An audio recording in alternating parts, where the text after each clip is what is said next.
નમસ્તે વિદ્યાર્થી મિત્રો, આજે આપણે ધોરણ 11 અર્થશાસ્ત્રમાં પાઠ 6 બજાર વિશે અભ્યાસ કરીએ. તો બજારમાં આપણે જે હરીફાઈ આધારિત બજાર હતા એના પ્રકારોમાં પૂર્ણ હરીફાઈ અને ઇજારા વિશે જોયા બાદ હવે આપણે ઇજારાયુક્ત હરીફાઈ વિશે જોઈએ. બજારમાં વાસ્તવમાં ન તો પૂર્ણ હરીફાઈ જોવા મળે છે, ન તો પૂર્ણ ઇજારો જોવા મળે છે. આપણને ખ્યાલ જ છે પૂર્ણ હરીફાઈ એટલે શું. તો કે પૂર્ણ હરીફાઈ એટલે એવું બજાર કે જ્યાં તમને સમાન ગુણી વસ્તુઓ મળશે અને બધા વેપારીઓ એક જ વસ્તુઓનું વેચાણ કરતા હશે, સાથે સાથે સંખ્યાબંધ ખરીદનારા અને સંખ્યાબંધ વેચનારા હોય અને કિંમત એક સરખી હોય, અને એવું વાસ્તવમાં શક્ય નથી. જ્યારે પૂર્ણ ઇજારો એટલે તો કે પૂર્ણ ઇજારો એટલે કોઈ પણ એક જ વ્યક્તિ એનું પ્રભુત્વ ધરાવતી હશે, એ એક જ વ્યક્તિ જે વસ્તુ વેચતી હશે તે તમને અન્ય ક્યાંય જગ્યાએ મળશે નહીં. તો આ તો માત્ર સમજવા માટે પૂર્ણ હરીફાઈ અને ઇજારો, પણ વાસ્તવમાં તમને અત્યારે તમે બજાર જુઓ તો ન તમને પૂર્ણ હરીફાઈ મળે, ન તો તમને પૂર્ણ ઇજારો જોવા મળે, પણ હકીકતમાં બંનેનું અસ્તિત્વ જોવા મળે. એટલે કે થોડો ઇજારો હોય અને થોડી હરીફાઈ હોય, જેને આપણે ઇજારાયુક્ત હરીફાઈ તરીકે ઓળખી શકીએ છીએ. કાં તો થોડી હરીફાઈ હોય અને થોડો ઇજારો બંને સાથે જોવા મળતા હોય, આપણે એને ઇજારાયુક્ત હરીફાઈ તરીકે ઓળખીએ છીએ. આજના યુગમાં ઇજારાયુક્ત હરીફાઈના બજારોનું અસ્તિત્વ પ્રમાણમાં વધારે છે. એટલે વાસ્તવમાં અત્યારે તમે જુઓ તો ન તો તમને ઇજારો મળશે કે ન તો તમને પૂર્ણ હરીફાઈ મળશે, પણ બંનેનું પ્રમાણ તમને સાથે જોવા મળશે. એને કહેવાશે ઇજારાયુક્ત હરીફાઈ. પ્રોફેસર ચેમ્બરલિન એવું કહે છે કે પૂર્ણ હરીફાઈ અને પૂર્ણ ઇજારો ન હોય પણ બંનેનું સહ અસ્તિત્વ હોય તેવા બજારને ઇજારાયુક્ત હરીફાઈ કહેવામાં આવે છે. પ્રોફેસર ચેમ્બરલિન શું કહે છે કે જ્યાં પૂર્ણ હરીફાઈ પણ ન હોય અને પૂર્ણ ઇજારો પણ ન હોય પણ બંનેનું સહ અસ્તિત્વ એટલે કે બંને સાથે જોવા મળે તેવા બજારને ઇજારાયુક્ત હરીફાઈ કહેવામાં આવશે. શ્રીમતી રોબિન્સન એવું કહે છે કે જો પ્રત્યેક પેઢી ઇજારદાર બનતી હોય અને સાથે સાથે તે હરીફાઈ પણ કરતી હોય તો તેવી બજારની પરિસ્થિતિને અપૂર્ણ હરીફાઈ કહેવામાં આવે છે. પ્રત્યેક પેઢી ઇજારદાર બનતી હોય એટલે તો કે એવી વસ્તુ અન્ય કોઈ પાસે ઓછા પ્રમાણમાં મળતી હોય એને કહેવાય ઇજારો ધરાવે છે, ઇજારદાર બને છે. એટલે કે કોઈ પેઢી પ્રત્યેક પેઢી ઇજારદાર પણ બનતી હોય અને એની સાથે સાથે એ હરીફાઈ પણ કરતી હોય ત્યારે એને કહેવાશે અપૂર્ણ હરીફાઈ. ત્યારબાદ છે ઇજારાયુક્ત હરીફાઈના લક્ષણો. મોટી સંખ્યામાં વેચનારા અને અસંખ્ય ખરીદનારા. પૂર્ણ હરીફાઈમાં અસંખ્ય ઉત્પાદકો કે વેચનાર હોય છે, ઇજારામાં એક જ ઉત્પાદક કે વેચનાર હોય છે. પૂર્ણ હરીફાઈમાં અસંખ્ય ઉત્પાદકો અને અસંખ્ય વેચનારા હોય છે, જ્યારે ઇજારામાં એક જ ઉત્પાદક કે વેચનાર હોય છે. જ્યારે ઇજારાયુક્ત હરીફાઈ એમાં ઘણા બધા ઉત્પાદકો કે વેચનારા હશે, વધારે નથી કીધું પણ મોટા પ્રમાણમાં કીધું છે. એનો અર્થ એમ થયો કે ઇજારાયુક્ત હરીફાઈમાં ઉત્પાદકો કે વેચનારા ખૂબ જ ઓછા પણ નહીં અને ખૂબ જ વધુ પણ નહીં, પણ મોટી સંખ્યામાં હોય છે. જેથી ઇજારાયુક્ત હરીફાઈમાં હરીફાઈનું તત્વ મોટા પ્રમાણમાં સમાયેલું છે. જ્યારે ખરીદનારા આ બજારમાં અસંખ્ય હોવાથી બજારમાં વ્યક્તિગત ધોરણે કોઈ મોટા ફેરફારો કરી શકાતા નથી. આમ ખરીદનારા વસ્તુની કિંમત ઉપર પ્રભાવ પાડી શકતા નથી. કિંમત ઉપર પ્રભાવ ક્યારે પાડી શકાય? જ્યારે વેચનાર એક જ હોય ત્યારે, ખરીદનારા ઓછા હોય ત્યારે.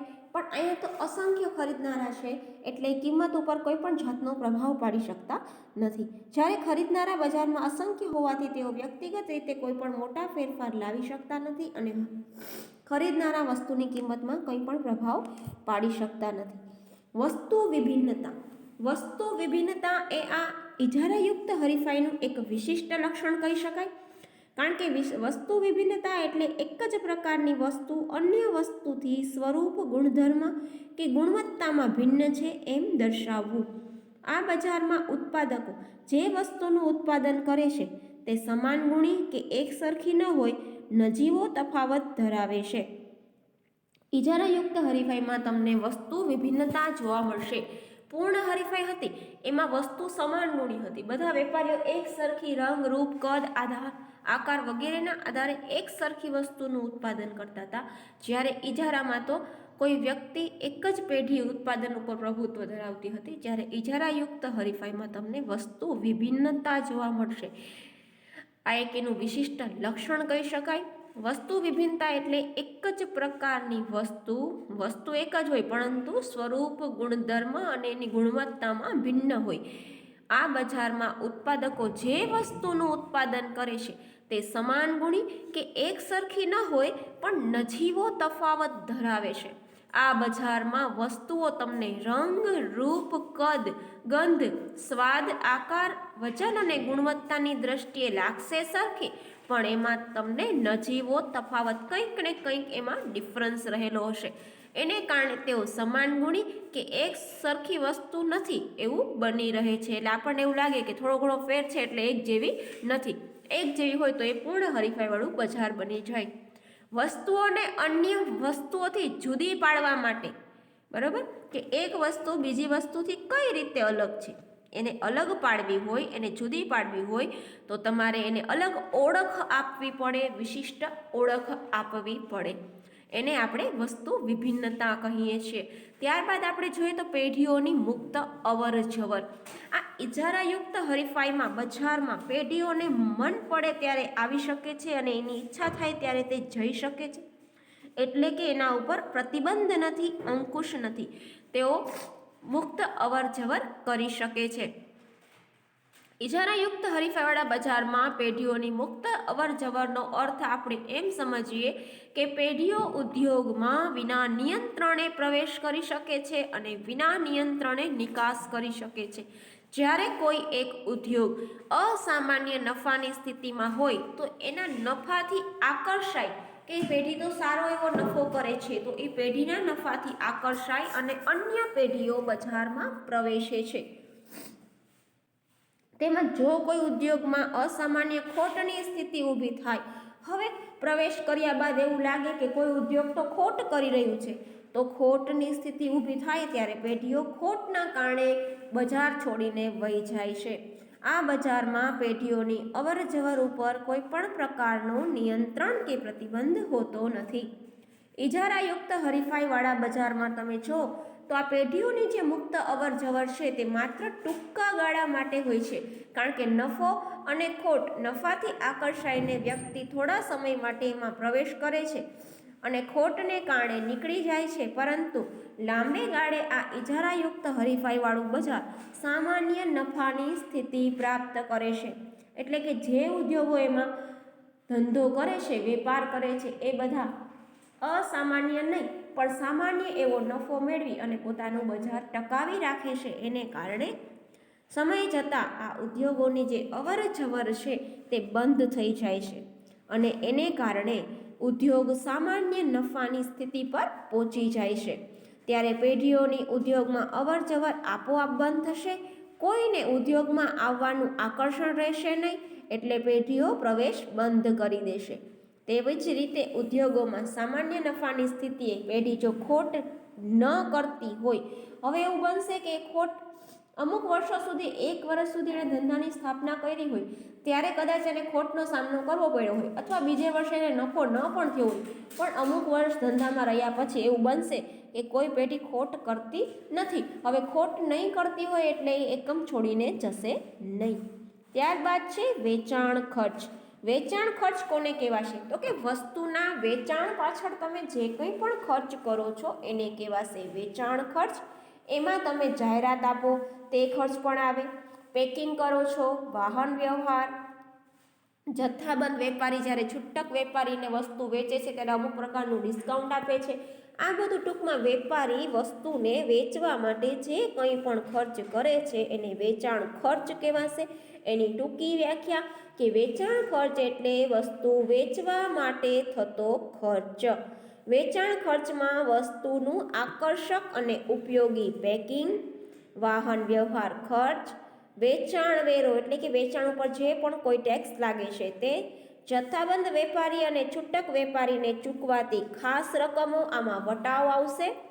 શોરૂમ અને સેલ્સમેન પાછળ થતો ખર્ચ, ઘણીવાર તમે વસ્તુને વેચવા માટે સેલ્સમેન રાખો છો, આ સેલ્સમેનને ચૂકવાતો પગાર, વેચાણ માટે અપાતી કેટલીક છૂટછાટો, ઘણીવાર વેચવાનો દર વધારે કરવો હોય એટલે કે વધારે વેચાણ કરવું હોય તો આપણે અમુક પ્રકારનું ડિસ્કાઉન્ટ આપીએ છીએ, અમુક પ્રકારની ગિફ્ટો આપીએ છીએ, આને કહેવાશે વેચાણ ઉપરની છૂટછાટો, ઇનામ આપીએ છીએ, ભેટ આપીએ છીએ, અને સૌથી અગત્યનું કહી શકાય તો જાહેરાત ખર્ચ વગેરેનો સમાવેશ થાય છે.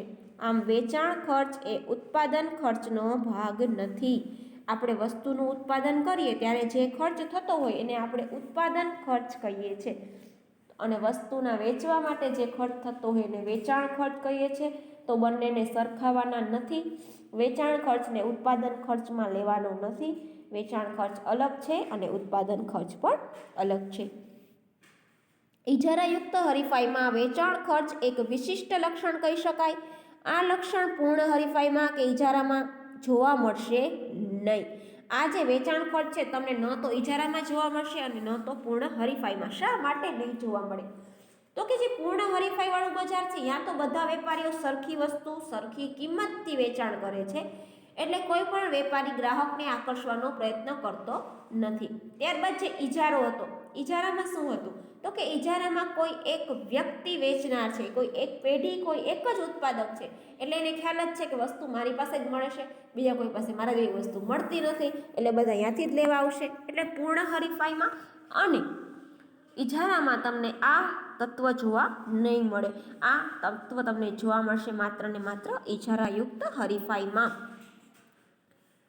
ઇજારાયુક્ત હરીફાઈમાં ઉત્પાદકો કે વેપારીઓ એક મોટી સંખ્યા વચ્ચે હરીફાઈ થતી હોવાના કારણે અહીંયા ઘણા બધા વેપારીઓ છે અને એકબીજા સાથે હરીફાઈ કરે છે, અને હરીફાઈ કરતાની સાથે એને કોને આગળ નીકળવું તો એને વિચારવું પડશે કે એવું તે કયું તત્વ હું ઉમેરું મારા ઉત્પાદનમાં, મારા વેચાણમાં કે મારી વસ્તુમાં, કે જેને કારણે અન્ય વેપારી કરતાં હું સારો એવો નફો કમાઈ શકું અને બજારમાં મારું સ્થાન આગવું થઈ જાય.